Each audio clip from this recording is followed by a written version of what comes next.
ချိန်မဲဘယ်သူနဲ့စကားပြောလဲ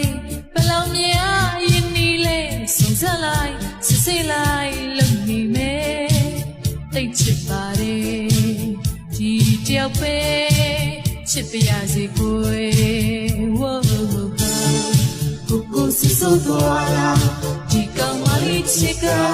တဝင်းကြောင့်နေချင်မို့ပြည့်ယူလာကိုပိုင်ဆိုင်ခြင်းနဲ့စိတ်ကရှင်မချစ်လို့မရ